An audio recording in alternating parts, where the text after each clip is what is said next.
दोस्तों हम बनाएंगे नारियल की ये रेसिपी, यानी नारियल की बर्फ़ी बनाएंगे।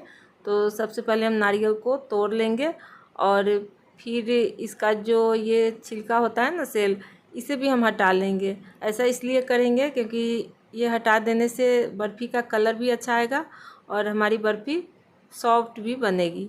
तो ये छिलका बड़े आसानी से निकल जाता है, आप छील सकते हैं इसे। आप चाहे तो इसे ऐसे भी बना सकते हैं कद्दूकस करके। तो देखिए सारे छिलका हम हटा लिए हैं और नारियल हम यहाँ पे 2 नारियल ले रहे हैं और इसे हम कद्दूकस कर लिए हैं। देखिए अब चलिए, जो कटिंग बचा हुआ है कद्दूकस करने के बाद, वो कटिंग है ये, और फिर ये नारियल का छिलका है जो हम छील कर रखे हुए थे। इसका हम बाद में कुछ इस्तेमाल करेंगे जो कि आपको हम बाद में बताएंगे। तो चलिए इसे एक साइड रखते हैं और अब हम बनाएंगे दूध की रबड़ी। तो हम आधा लीटर दूध ले रहे हैं और इसे हम पूरा रबड़ी टाइप से बनाएंगे। तो इसे चूल्हा पे चढ़ाकर और लगातार चलाते हुए इसे हम पूरा गाढ़ा करेंगे। आप देख सकते हैं थोड़ी देर बाद ये गाढ़ा हो गया है और फिर इसकी क्वांटिटी आधी हो गई है।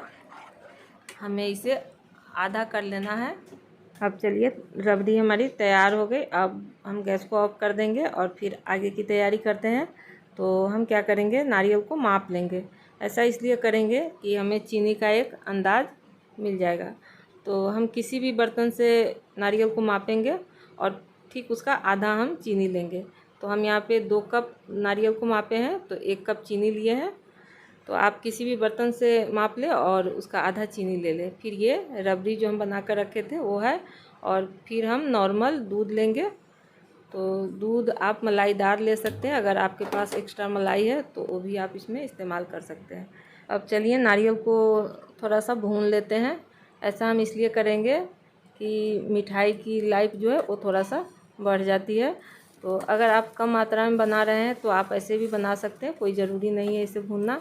और ज़्यादा भी नहीं भूनना है क्योंकि ज़्यादा जब भून जाएगा तो फिर हमारे बर्फ़ी का कलर भी चेंज हो जाएगा। क्योंकि हम इसमें कोई घी या ऑयल का इस्तेमाल नहीं कर रहे हैं तो हमें ध्यान से इसे भूनना है। अब हम क्या करेंगे, गैस को कर देंगे अभी ऑफ और इसमें हम डाल देंगे जो मलाईदार दूध थी उसे और फिर चीनी को, और सबको हम मिक्स कर लेंगे अच्छी तरह से। और फिर हम गैस को ऑन कर लेंगे और गैस को ऑन करके फिर गैस का फ्लेम हम मीडियम कर लेंगे और फिर इसे हम चलाते हुए पकाएंगे। तो थोड़ी ही देर में ये चीनी मिल्ट होने लगेगा। अभी तो ये पूरा सूखा लग रहा है, लेकिन जब चीनी मिल्ट होगा तो ये मिक्सचर पतला हो जाएगा। आप देख सकते हैं मिक्सचर पतला हो गया है, पूरा चीनी मिल्ट हो गया। अब अच्छी तरह से ये नारियल जो है सो चीनी में पकेगी। तो हमें इसी तरह से चलाते हुए पकाना है और इसी टाइम हम अब डाल देंगे इसमें जो रबड़ी हम बना के रखे थे उसे। और अब सबको हम चलाते हुए पकाएंगे और इसे हम लगभग 10 मिनट पकाएंगे मीडियम फ्लेम पे, या तब तक पकाएंगे जब तक कि ये बर्फ़ी बनने लायक ना हो जाए। और ये ध्यान देना है कि हम फ्लेम को हाई नहीं करेंगे, नहीं तो फिर ये जल्दी सूख जाएगा और फिर हमारा जो नारियल है वो सॉफ्ट नहीं होगा। तो हमें मीडियम फ्लेम पे ही हम इसे बनाना है। और अभी मिक्सचर पूरा पतला है, जब ये गाढ़ा होने लगेगा तो हम मीडियम से भी कम कर देंगे फ्लेम को। अब चलिए ये सूखने लगा है, लेकिन अभी ये तैयार नहीं हुआ है, अभी हमें इसे और पकानी है। तो अब यहाँ से हमें ज़्यादा ध्यान देकर इसे पकानी है, क्योंकि ये अगर लग गया तो फिर हमारे मिठाई का कलर अच्छा नहीं आएगा। टेस्ट में तो ज़्यादा चेंजिंग नहीं आएगा, लेकिन मिठाई का कलर ख़राब हो जाएगा। तो आप देख सकते हैं यहाँ पे मैं गैस का फ्लेम मीडियम से भी कम कर दी हूँ और अब इसे हम ऐसे ही चलाते रहेंगे क्योंकि अब ये पूरा सूख गया है और हमें पूरा इसे सुखाना है। और अब हम क्या करेंगे, जिस ट्रे में या थाली में इस बर्फ़ी को जमाएंगे उसमें हल्का सा घी लगा लेंगे, या आपके पास बटर पेपर है तो उसका भी इस्तेमाल कर सकते हैं, आपके पास बर्फ़ी जमाने वाली ट्रे है उसका भी इस्तेमाल कर सकते हैं। और फिर ये थोड़े से पिस्ता के कतरन है जिससे मैं इसे डेकोरेट करूँगी। अब चलिए फिर से हम इसे चलाते हैं और आप देख सकते हैं ये बिल्कुल तैयार है।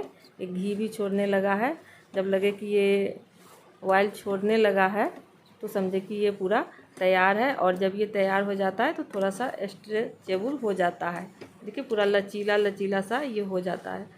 तो अब हम यहाँ पे गैस को ऑफ कर देंगे और अभी पैन गर्म है तो थोड़ी देर और इसे हम चला लेंगे, नहीं तो फिर ये पेंदी में ज़्यादा डार्क हो जाएगा।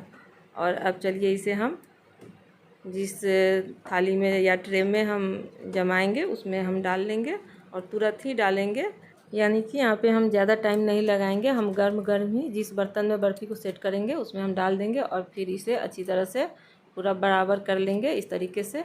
तो आप देख सकते हैं नारियल पूरा सॉफ्ट सॉफ्ट दिख रहा है। तो अब चलिए इसके ऊपर से हम पिस्ता की कतरन डाल देंगे और फिर इसे हम हल्का सा कट लगा लेंगे अभी ही। ऐसा इसलिए करेंगे क्योंकि इसे बाद में हम आसानी से इस बर्फ़ी को निकाल लेंगे। वैसे ये बर्फ़ी बाद में भी अच्छी तरह से कट जाता है क्योंकि ये बहुत सॉफ्ट होता है। अब चलिए इसमें हम कटिंग लगा के और फिर इसे हम 2 से ढाई घंटे के लिए छोड़ देंगे सेट होने के लिए। अब 2 से ढाई घंटे के बाद आप देख सकते हैं बिल्कुल सेट हो गया है। अगर आपको लगे कि ये नहीं सेट हुआ है तो थोड़ी देर और आप छोड़ सकते हैं 1-2 घंटे के लिए। और जहाँ से हम कटिंग लगाए थे वहाँ से फिर से हम हल्का सा कट कर देते हैं और फिर इस बर्फ़ी को हम निकाल लेंगे। तो लीजिए तैयार है हमारे सॉफ्ट सॉफ्ट और सुंदर सुंदर से ताज़े नारियल की बर्फ़ी। आप भी ताज़े नारियल से ये मिठाई बनाएं, बहुत ही टेस्टी ये मिठाई बनती है।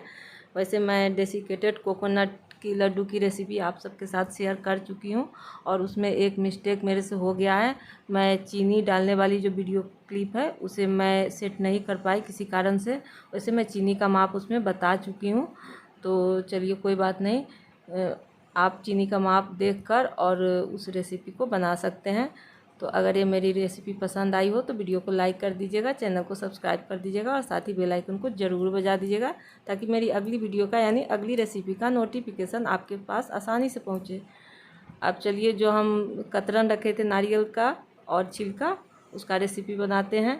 तो इसके लिए हम थोड़े से मूँगफली और थोड़े से ये चना दाल भून लेंगे और इसे हम निकाल लेंगे। जब ये ठंडा हो जाएगा फिर इसका छिलका हटा लेंगे, फिर इसे हम मिक्सी में डालेंगे। फिर नारियल की कतरन, नारियल के छिलके और फिर हम इसमें डालेंगे थोड़े से नारियल हम बचा लिए थे कद्दूकस किया हुआ, और फिर अगर धनिया पत्ती है तो उसे डाल दें। फिर हम हरी मिर्च को काट कर डाल देंगे, फिर 4-5 कली लहसुन डालेंगे और फिर थोड़े से दही डाल देंगे, फिर स्वादानुसार नमक, और अब इसे हम पीस लेंगे।